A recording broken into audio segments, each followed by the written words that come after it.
আসসালামু আলাইকুম কৃষক ভাই বন্ধুরা। এখানে আমি এমন একটা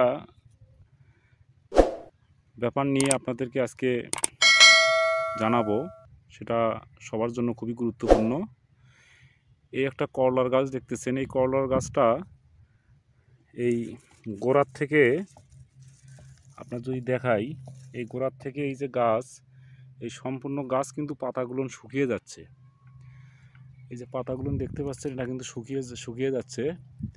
তো যাই হোক, সামনের দিকে গেছে, এই সামনের দিকে কিন্তু আবার ঠিক হয়ে গেছে। তো এইরকম হওয়ার আসলে মূল কারণটা কি?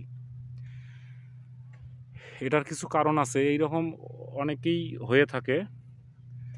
তো এটা অনেক ক্ষেত্রে, যেমন ওই গাছটা দেখা যাচ্ছে যে পাতা পুড়ে যাওয়ার মতো, এটা কীটনাশক বেশি দেওয়ার কারণে কিন্তু এটা হয়েছে।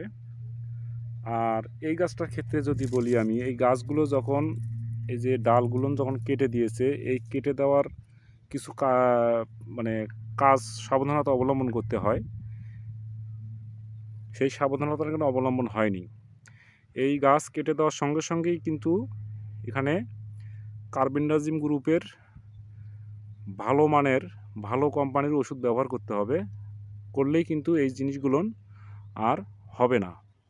এটা কিন্তু শুকনা পচা রোগ হিসেবে সবাই চেনে। এটা এই কারণেই কিন্তু এখানে ছত্রাকের আক্রমণ হওয়ার কারণে কিন্তু এই সমস্যাটা হয়েছে।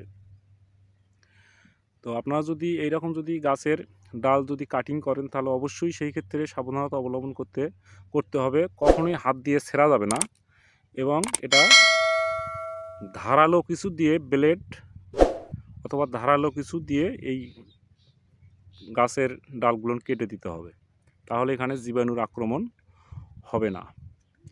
তা আশা করি সবাই বুঝতে পারছেন। এই জিনিসটা একটু খেয়াল রাখবেন।